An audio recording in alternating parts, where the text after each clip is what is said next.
Hello बच्चों, कैसे हो? चलो हम आज स्टार्ट करते हैं आपकी जो चैप्टर है आपका लाइन्स एंड एंगल्स, उसका थर्ड पार्ट। ठीक है बेटा, टोटल कॉन्सेप्चुअल चैप्टर है। डिस्क्रिप्शन बहुत ज़्यादा है, एक्टिविटीज़ बहुत ज़्यादा हैं। ठीक है, इसको देखते हैं। चलो स्टार्ट करते हैं।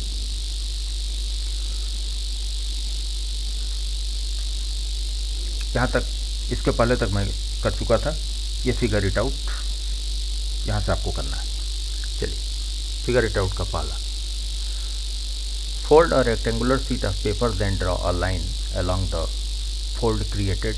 Name and compare the angles formed between the fold and the side of the paper. Make different angles by folding a rectangular sheet of paper and compare the angles, which is the largest and smallest angle you made. ये बोल रहे हैं कि piece of paper लेना है आपको। ये मैंने पीस ऑफ पेपर ले लिया। ठीक है, अब इस पीस ऑफ पेपर को हमको फोल्ड करना है। ये हमने एक लाइन बनाया है, इसके अनुसार हमको बेटा फोल्ड करना है। ठीक है, फोल्ड किया तो एक लाइन यहाँ बन जाती है। भाई किसी पेपर को फोल्ड करोगे तो एक निशान बन जाता है। ये निशान बन गया। अब यहाँ पे ये देख रहे हैं, अब पूछ रहे हैं कि इसमें एंगल कुछ बन रहा है, और यदि बन रहा है तो कौन सा लार्जेस्ट है, कौन सा स्मॉलेस्ट है, ये ट्रेस करना है। ठीक है, हमने पहले ही बोला था कि केवल एक्टिविटी पे बेस्ड सारी चीज़ें। चलो, जहाँ फोल्डिंग का एक पॉइंट है, इसको बेटा हमने नाम दे दिया ए, यहाँ नाम हमने दे दिया बी, मान लीजिए इस पॉइंट को हमने दे दिया ओ, इसको दे दिया पी, कोई भी नाम दे सकते हैं। ठीक है, क्यू आर दे दिया। अब एंगल देखो कौन कौन सा बन रहा है। एक एंगल तो यहाँ बन रहा है। ठीक है भाई, ये एक आर्म ये बनी, एक एंगल ये बना, एक एंगल बेटा यहाँ पे बना, एक एंगल आपका यहाँ बना, एक एंगल बेटा यहाँ पे बना। ठीक है, बने कितने एंगल हमारे बन गए? एक यहाँ, दूसरा यहाँ, थर्ड यहाँ, फोर्थ यहाँ, 4 एंगल बने। हम इन एंगल की बात नहीं करेंगे, बेसिकली हम फोल्ड की बात हो रही। ठीक, अब देखो कौन सा एंगल बड़ा, कौन सा छोटा। अब ये एंगल बड़ा है, 1 नंबर वाला बड़ा है कि 2 नंबर वाला बड़ा है, ये देखना है। तो ये देखने से ही पता चल रहा है कौन सा बड़ा है। 1 वाला बड़ा है, 2 वाला छोटा है, क्योंकि यहाँ रोटेशन, जो आर्म्स की रोटेशन है ये कम है, और यहाँ पे आर्म्स की रोटेशन बेटा क्या है, ज़्यादा है। तो ये कौन सा एंगल बड़ा है, कौन सा छोटा है, depend on the rotation of arms. ठीक है, रोटेशन ऑफ आर्म्स। यदि जिसका रोटेशन ज़्यादा होगा वो एंगल बड़ा होगा, जिसका रोटेशन कम होगा वो एंगल कम होगा। ठीक है, चलो नेक्स्ट पे चलते हैं।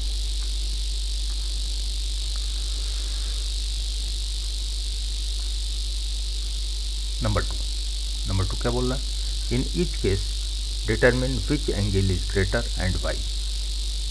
ये एक्सेप्ट दिया हुआ है, इसमें ये बोल रहे हैं कि हमारे ये कुछ पॉइंट्स हैं, ए है, ओ है, ये कुछ दिए हुए हैं।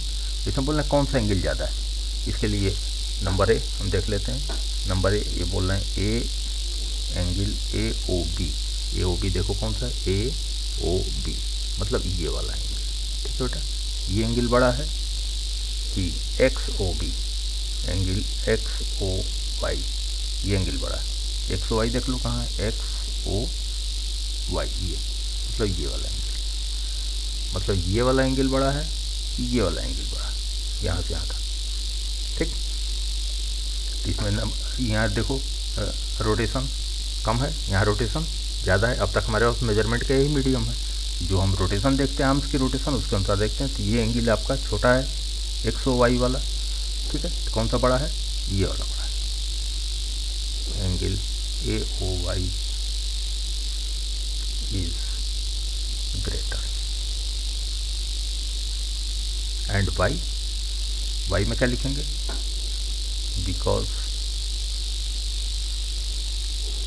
Rotation of arm O A and O B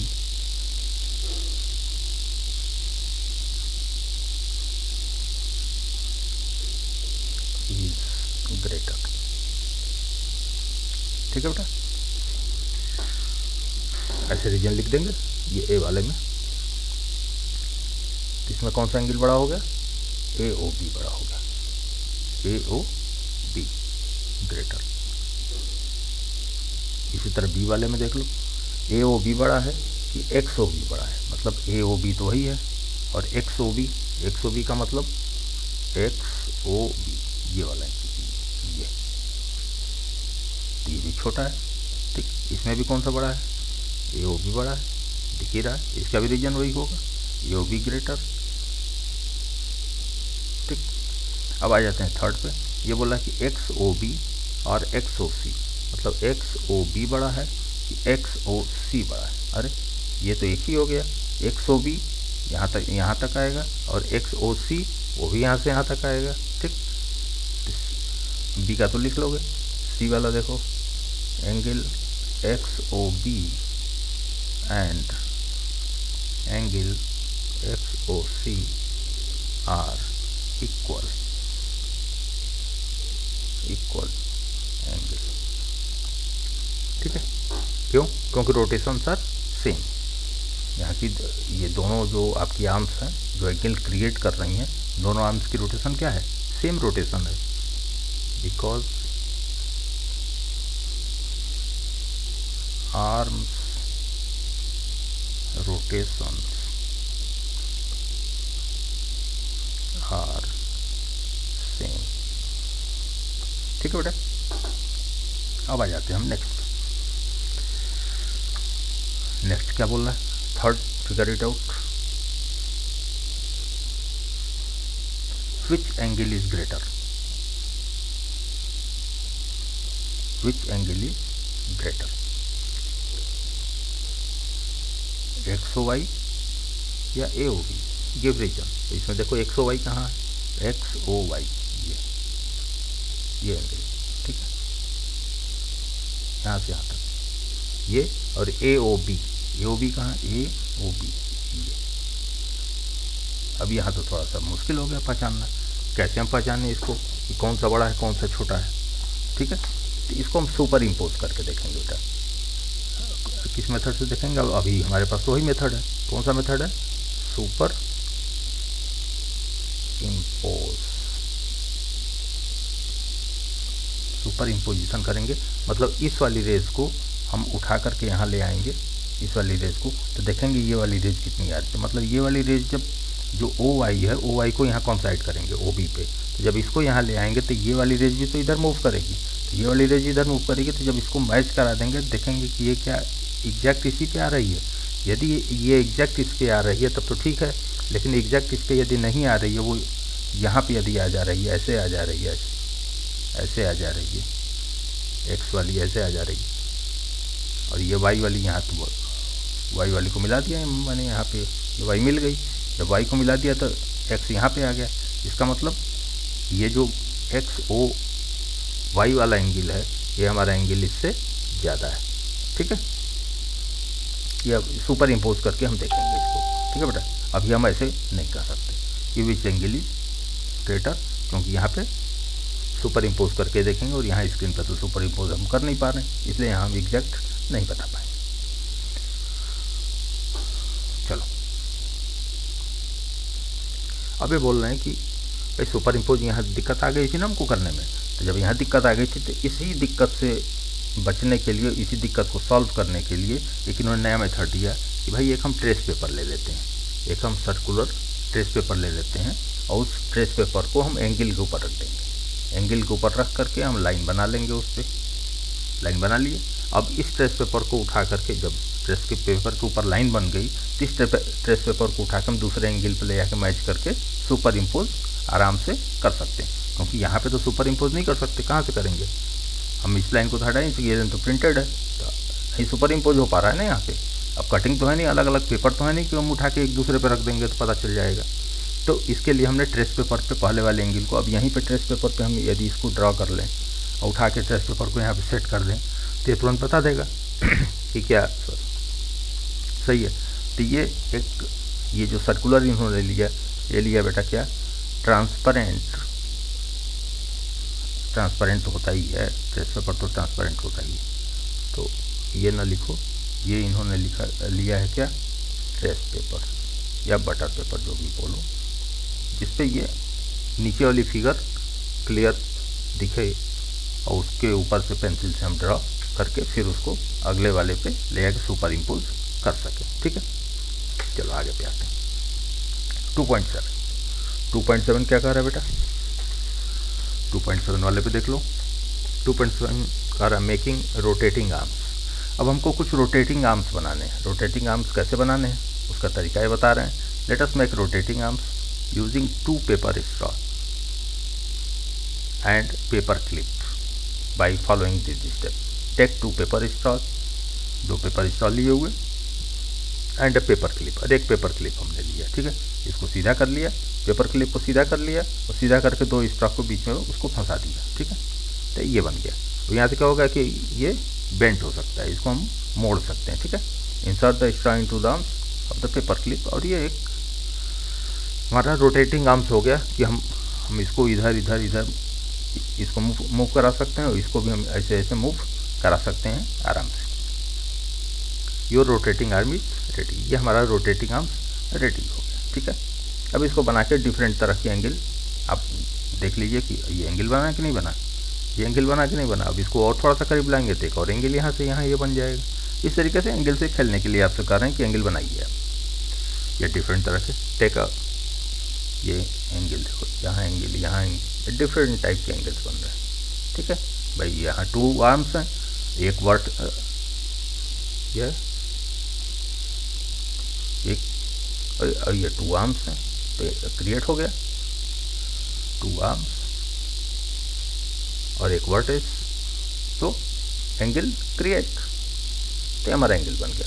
अब इन्होंने कहा कि एक हम कार्डबोर्ड ले लेते हैं और इस कार्डबोर्ड में इसी साइज़ का रख के हम कटिंग कर लेते हैं। ठीक है, और उसमें से कुछ हमारे जो ये मैंने बना रखे हैं एंगल्स, इन एंगल को पास कराते हैं।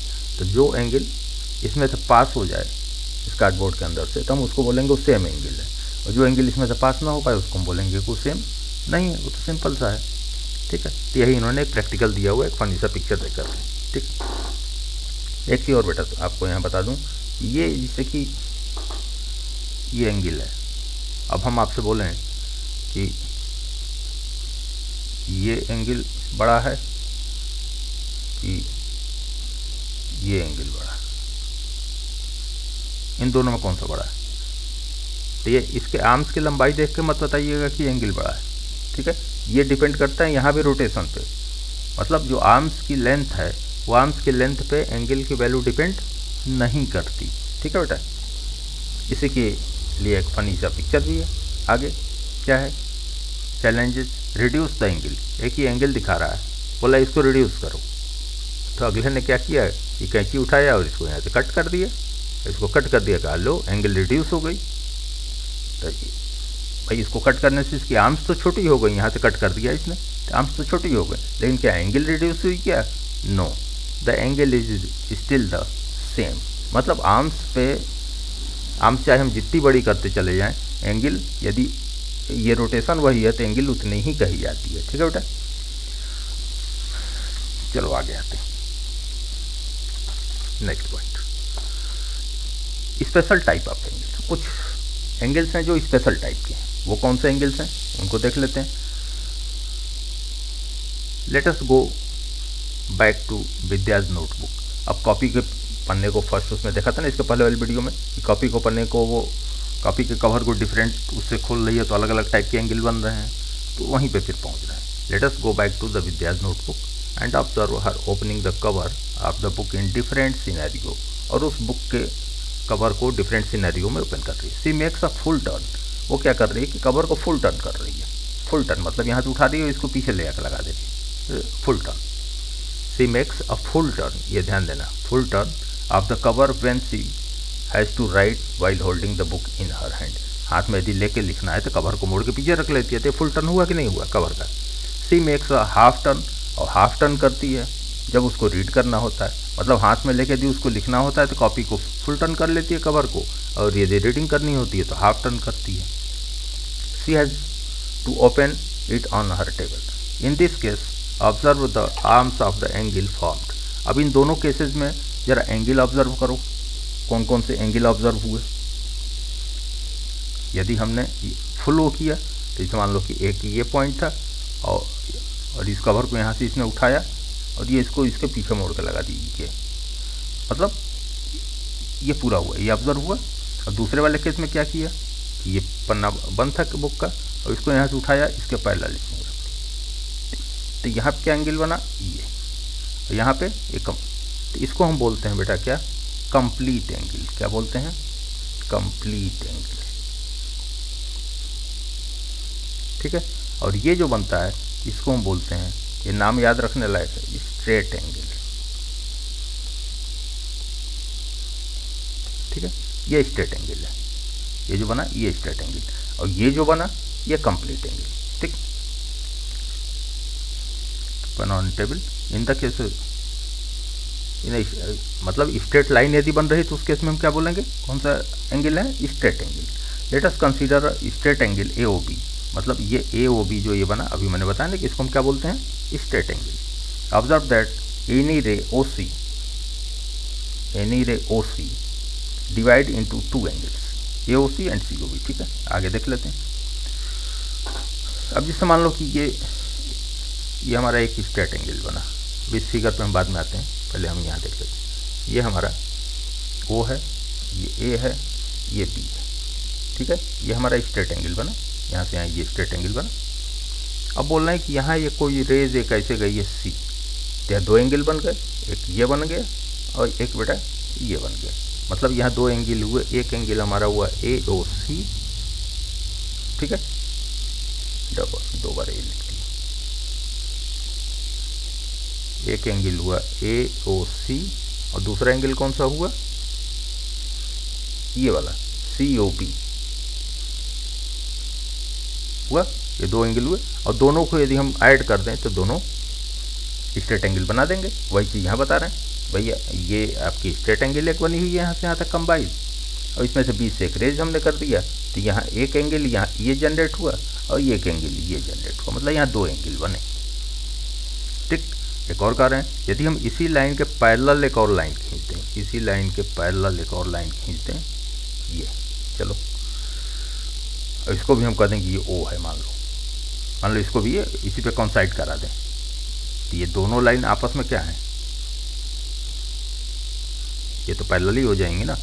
बेसिकली इनको एंगल दिखाना है, इस एंगल को अलग कर दिया, इस एंगल को अलग कर दिया, ये एंगल अलग कर दिया इन्होंने, ये। ठीक, मतलब इस एक नंबर वाला जो फिगर है इसको हमने ब्रेक कर दिया कितने फिगर में, दो फिगर में। पहला फिगर ये और दूसरा फिगर बेटा ये। ठीक है, समझ आना यहाँ तक बिल्कुल क्लियर है।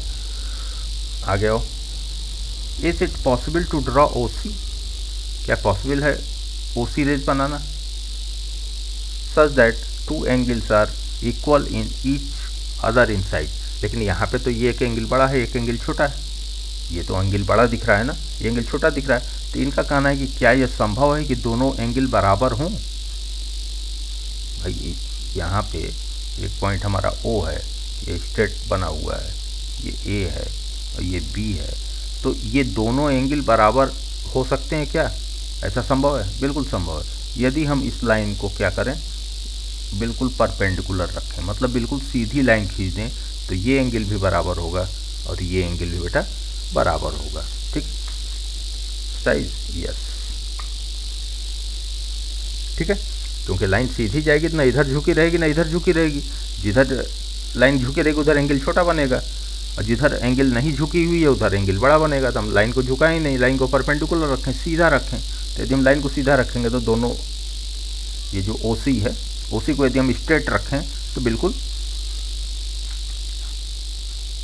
दोनों एंगल बराबर बनेंगे। ठीक है बेटा, चलो अब इसमें if a straight angle is formed by half of a full turn. अब ये बोल रहे हैं कि यदि स्ट्रेट एंगल, टर्मिनोलॉजी पे ध्यान देना, straight angle is formed by half of a full turn. ठीक है, बोल रहे हैं कि फुल टर्न का मतलब भाई ये एक पॉइंट है, यहाँ से हम ये आ गए, फुल टर्न हुआ, ये हमारा हुआ फुल टर्न, ये तो हुआ, ये क्या हुआ, फुल टर्न। तो बोल रहे हैं फुल टर्न का आधा यदि हम करें, ये हाफ किया फुल टर्न का, तो जब फुल टर्न का हाफ किया तो मतलब क्या बना, ये ऐसे,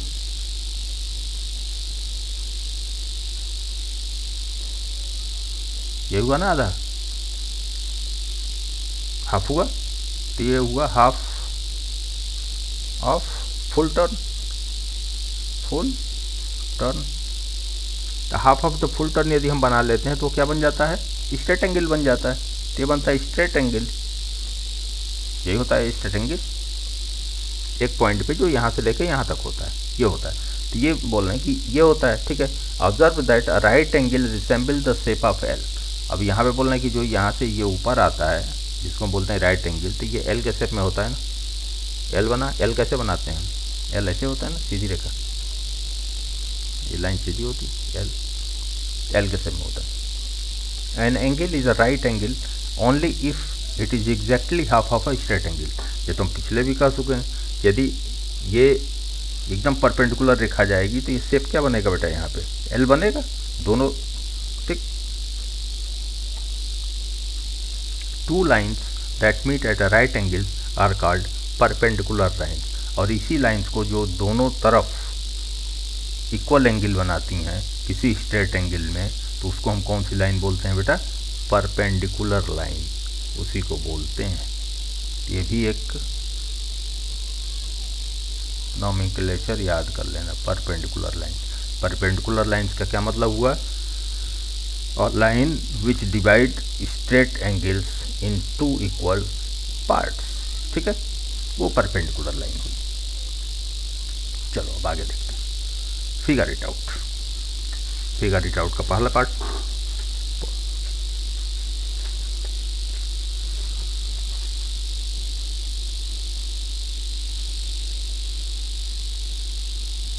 चलो इस फिगर इट आउट को हम करते हैं नेक्स्ट क्लास में, ठीक है बेटा।